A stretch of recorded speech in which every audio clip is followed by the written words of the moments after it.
Hello friends, welcome to Shorthand Academy. Get ready. 5 seconds to start. Mr. Vice Chairman, I accept the principle of the separation of the railway finance from the general finance. I also accept the desirability of this arrangement.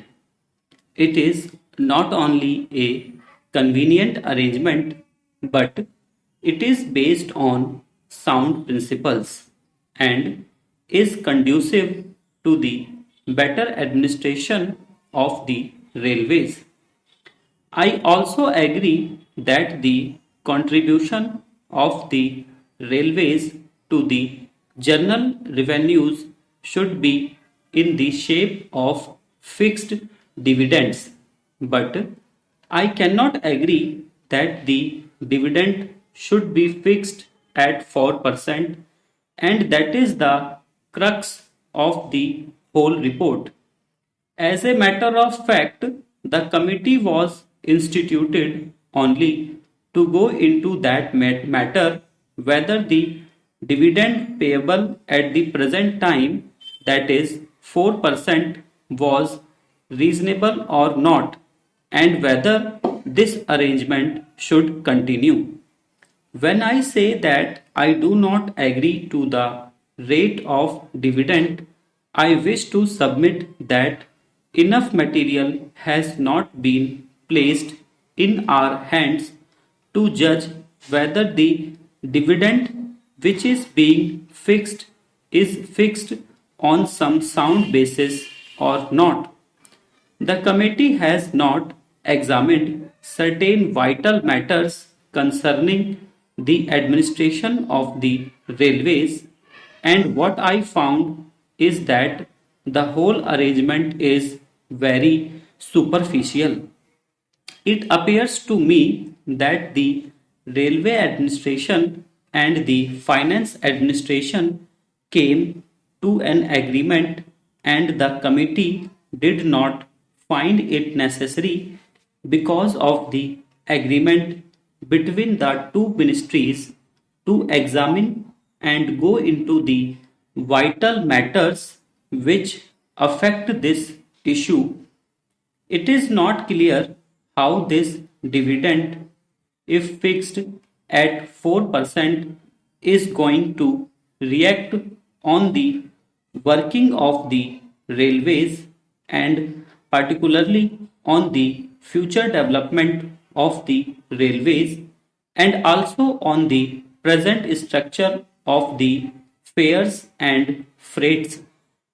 This question has not at all been examined, and we do not know what reaction it is likely to have.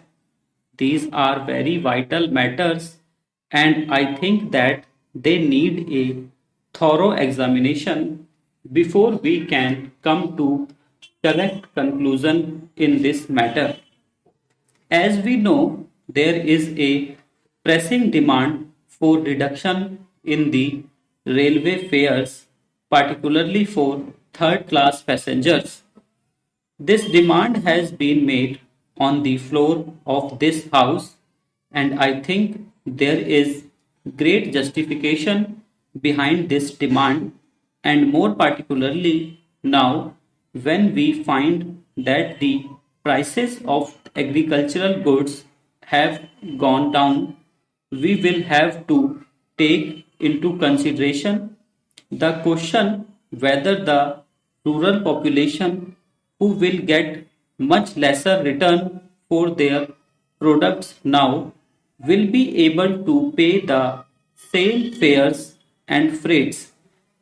I also wish to draw your attention to the fact that the Federation of Indian Chambers of Commerce had submitted a memorandum to the Honorable the Railway Minister asking him for an examination and revision of the freight structure. I do not know what the position today is, and unless and until we are enlightened about that unless and until we know where we stand in relation to freight and fares, we are not in a position to take any decision whether the rate of dividend should be 4% or not.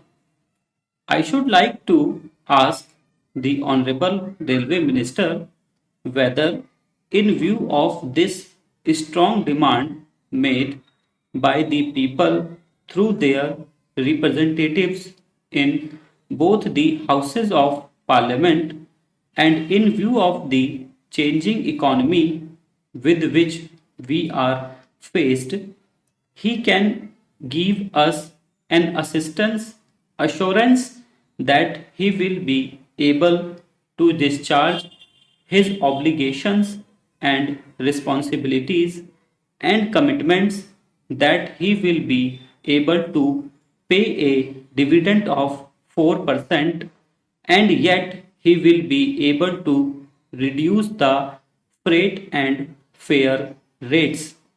That is the basic thing. Another important factor which has to be taken into consideration is the development schemes. I wish to submit that there is no new approach in this matter. I find that we are going about in this matter in the same frigid manner, and the aspirations of the people have not at all been taken into consideration. The Honorable Railway Minister will remember that during the budget speech made on the floor of this house as well as in the other house, there have been incessant demands for the development of the railways. I do not know what he thinks about it and how he thinks that after paying this dividend at 4%, he will be able to meet that demand and he will be able to find a way for the railways to expand their economy as they think it proper, as would meet the demands and aspirations of the people. In this connection, I wish to invite your participation, attention to the facts. I will be happy if we could pay even a larger percentage, but the fact is that we must be sure that the railways are, in the present circumstances, in a position to do so and yet discharge their responsibilities and obligations and satisfy the needs and demands of the people, which are legitimate and justified. Now, when we fix the dividend at 4%, what happens is that we also fix that of those projects which are to be considered as remunerative at 5%, because the railways want a margin of 1%. What actually happens is that when we fix it at such a high level because of this percentage, we find that not many new projects are really taken up, and we have been very seriously disappointed in this matter. I therefore think that in the present circumstances, the railways cannot afford to pay a dividend of 4%. May I ask the railway minister whether it is not a fact that even he has not been able to contribute fully, or even he will fall short by about rupees 60 crores in his contribution towards the plan. Out of the rupees 400 crores that the railways have to contribute, I find from his speech that they are faced with a net shortfall of about rupees 62 crores. Stop